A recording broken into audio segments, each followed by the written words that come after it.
नमस्कार दोस्तों, teaching expert Rakesh sir YouTube channel में आपका स्वागत है। चूंकि हमने जो चैप्टर किया, चैप्टर नंबर 5 पृथ्वी के प्रमुख परिमंडल, वह बहुत बड़ा चैप्टर और बहुत कंसेप्चुअल है। संकल्पना की उसमें जो है जबरदस्त जरूरत है, यानी जब तक कंसेप्ट उसका क्लियर नहीं होगा, चीजें स्पष्ट नहीं होंगी, तब तक समझना बहुत मुश्किल था। उस स्थिति में हमने जो है इसे 2 भाग में बांट करके पढ़ाने का निर्णय लिया। उसी में आज अगले भाग में मैं जो परिमंडल का, पृथ्वी के प्रमुख परिमंडल में जो तीसरा मंडल है वायुमंडल, मैं उसको एटमॉस्फेयर को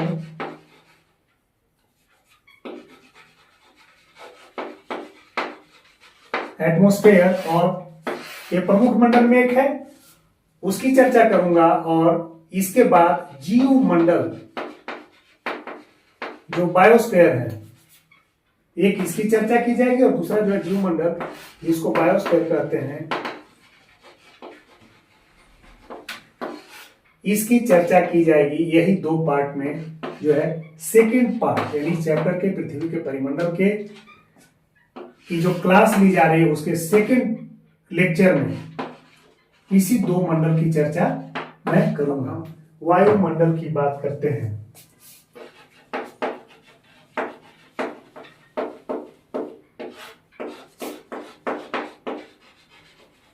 एटमॉस्फेयर, धरती के चारों तरफ जो वायु का मंडल है, वायु का आवरण है। पृथ्वी के चारों ओर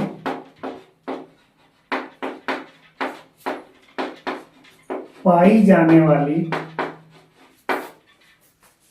वायु के आवरण, वायु के आवरण को वायुमंडल कहते हैं। यानी पृथ्वी अपने चारों ओर वायु से घिरा हुआ है और यह जो मंडल का निर्माण करता है, इसी को हम लोग वायुमंडल कहते हैं। इस वायुमंडल में अगर हम देखें तो यह पृथ्वी के गुरुत्वाकर्षण की वजह से वायुमंडल, पृथ्वी के गुरुत्वाकर्षण की वजह से ये वायुमंडल, यानी वायु का जो मंडल है, वायु का जो लेयर्स है, वह वायु का मंडल, जो वायु का वह एयर का जो लेयर है, लेयर ऑफ एयर्स है, यह स्थिर होता है या पास पाया जाता है।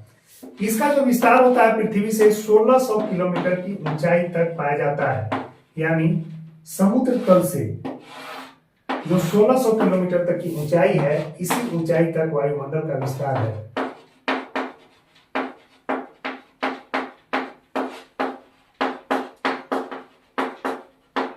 ये समुद्र तल है, सी लेवल है।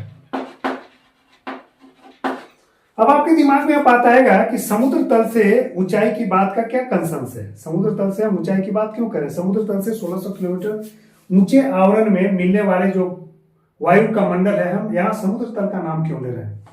आपको पता होगा कि स्थलों पर उच्चावच की स्थिति होती है। आपने देखा कि पर्वत हैं, पर्वत के नीचे पठार है, पठार से मैदान है, और मैदानों पर भी कई तरह की स्थलाकृतियां, टोपोग्राफीज हैं। तो उससे वह जो है अस्थायी रूप से नापना संभव नहीं हो पाता है। जो महासागरों का तल होता है वह स्थिर होता है। सारे जगह महासागरों का तल स्थिर होता है। जितने भी सारे महासागर है एक दूसरे से मिले हुए हैं, और सभी का जो तल है, महासागरों का तल है,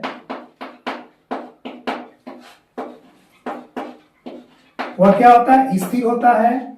इसमें कोई चेंज नहीं होता है, स्टेबल होता है, और इसमें नो चेंज। और यह जो है इसी तल से इसी तल से जो महासागर के तल है, इसी तल से किसी भी रिलीफ की ऊंचाई या किसी भी चीज की ऊंचाई मापी जाती है।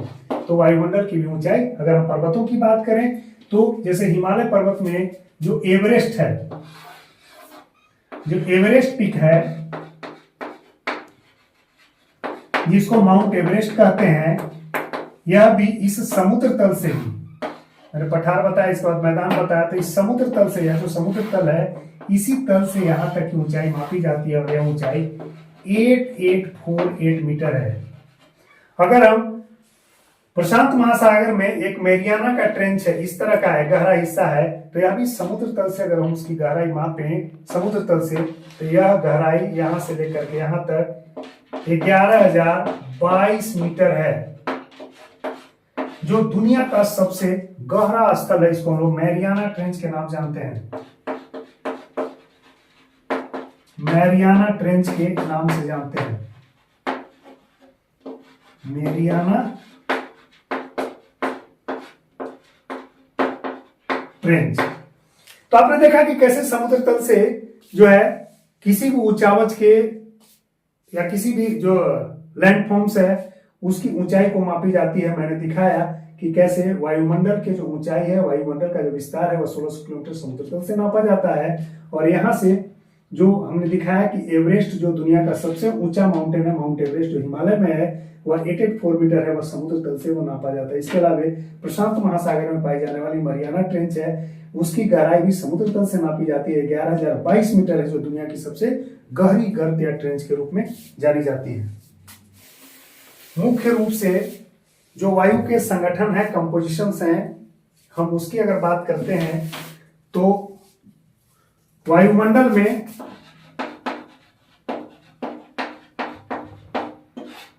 दो मुख्य गैसें पाई जाती हैं, वह है 78% नाइट्रोजन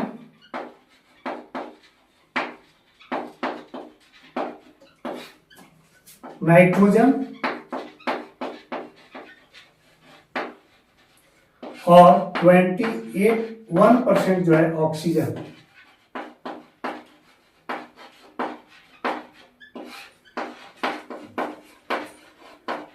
वायुमंडल में दो मुख्य गैसें यही हैं। अगर हम 78 और 78 प्लस 21 को ऐड करें तो 99% हो जाता है, और बाकी की जो गैसें हैं, जो रेस्ट गैसेस हैं,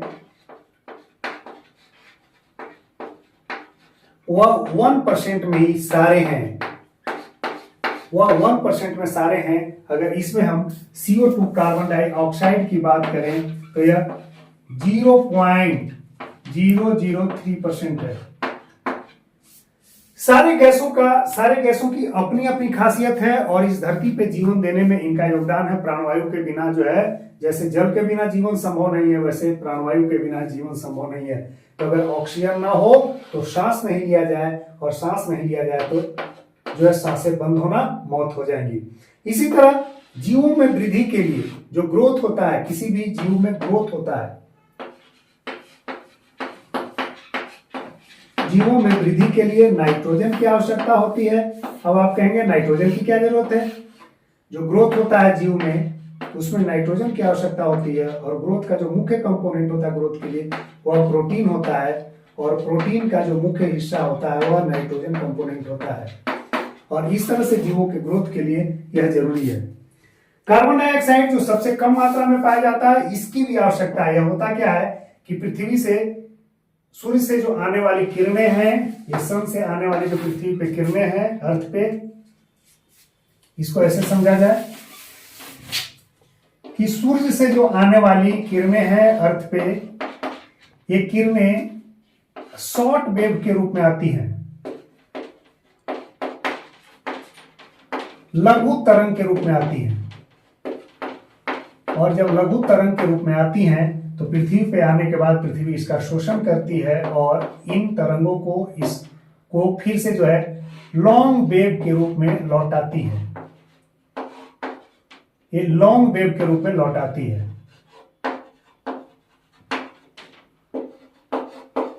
दीर्घ तरंग के रूप में लौटाती है पृथ्वी, फिर स्पेस को लौटा देती है।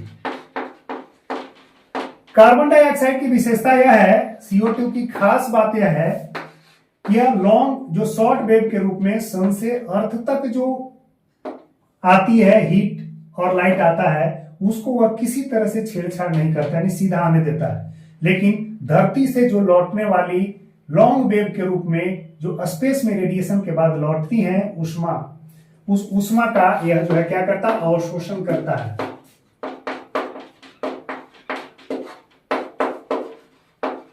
एब्जॉर्प्शन करता है, और यही एब्जॉर्प्शन की वजह से धरती का जो आवरण होता है वह उष्ण होता है, गर्म होता है,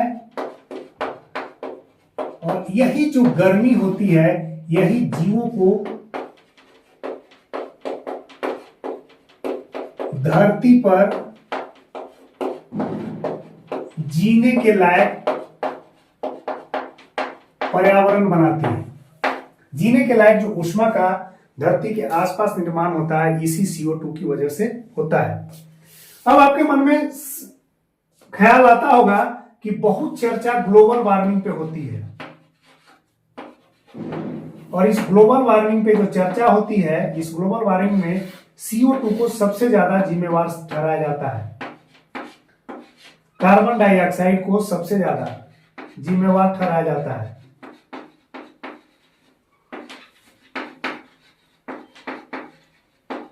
इसके पीछे की वजह यह है कि जब जितनी मात्रा नेचुरली प्राकृतिक रूप से वायुमंडल में कार्बन डाइऑक्साइड की होती है उससे कहीं ज्यादा जब फैक्ट्रीज होते हैं, फैक्ट्री चल रहे होते हैं, जो व्हीकल्स हैं चल रहे होते हैं, तो इससे उत्सर्जित होने वाली जो वायु होती है वो CO2 होती है, और CO2 का कंसंट्रेशन जब वायुमंडल में बढ़ जाता है तो वैसे में क्या करेगा, जितनी होनी चाहिए उससे ज्यादा बढ़ गया तो धरती से रेडिएट होकर के, उत्सर्जित होकर के स्पेस में जाने वाले जो दीर्घ किरणें हैं उसकी ऊष्मा को जो है एब्जॉर्ब कर लेता है, अवशोषण कर लेता है। इससे धरती का ताप क्या है, बढ़ता है, धरती का ताप बढ़ता है, यानी तापमान बढ़ता है, और धरती के तापमान बढ़ने से जो है ग्लेशियर्स, जहां भी ग्लेशियर्स हैं वह पिघलेंगे, और वह पिघलने की वजह से समुद्र का तल बढ़ जाएगा, और यही ग्लोबल वार्मिंग का असर है।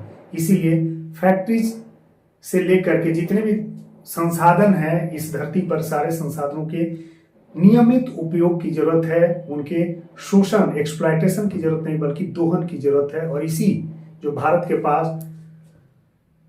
दोहन की कला, यानी नियमित रूप से, किफायती रूप से, सस्टेनेबल डेवलपमेंट में कंसेप्ट है कि जब संसाधनों का ऐसा उपयोग करना है कि आपका काम चल जाए और अगली पीढ़ी के लिए उसे संरक्षित भी करना है, जब इस हिसाब किताब से संसाधनों का दोहन होगा, और शोषण की बात मैं नहीं कर रहा हूं, एक्सप्लॉयटेशन की बात नहीं कर रहा हूं, दोहन होगा, तब जाकर के जो है बैलेंस बनेगा। CO2 का उत्सर्जन अपने नियमित मात्रा में, जितना CO2 है वह नेचुरली बना रहेगा, तो ग्लोबल वार्मिंग की स्थिति नहीं आएगी।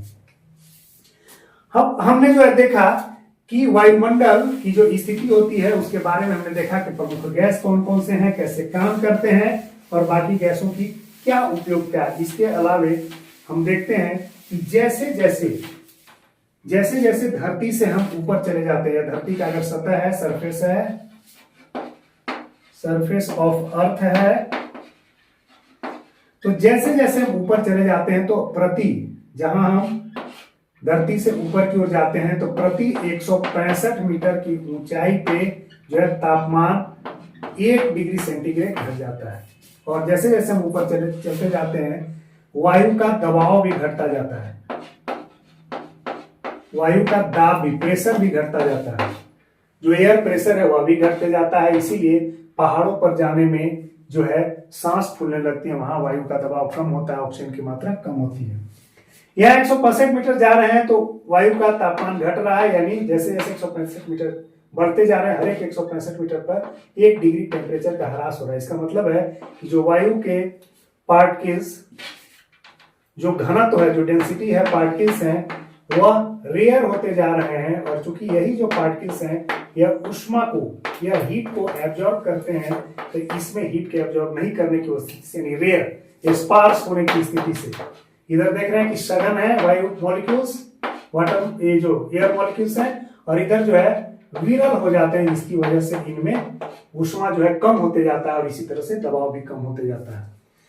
अब मान लिया जाए कि जहां पर उच्च दबाव की स्थिति होती है, हाई प्रेशर होता है, और धरती के किसी सेक्शन में अगर थोड़ा ऊंचाई पर जाए तो लो प्रेशर की स्थिति होती है। किसी सूरत में लो प्रेशर, यानी वायु यहां से ऊपर उठ जाए, खाली हो जाते हैं, जो जगह लो प्रेशर हो जाता है, तो जहां से हाई प्रेशर से हवाएं इस तरह से इधर दौड़ पड़ती हैं, हाई प्रेशर से हमेशा लो प्रेशर की तरफ चलती हैं, और यह जो हवा है यह पवन या विंड के रूप में होता है, यानी मूविंग एयर को क्या कहते हैं हम लोग, विंड कहते हैं।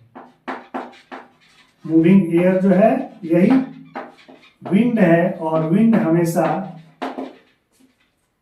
वायु के उच्च दबाव क्षेत्र से वायु के निम्न दबाव क्षेत्र, यानी इधर से इधर की ओर चलेंगे, इधर से इधर की ओर चलेंगे।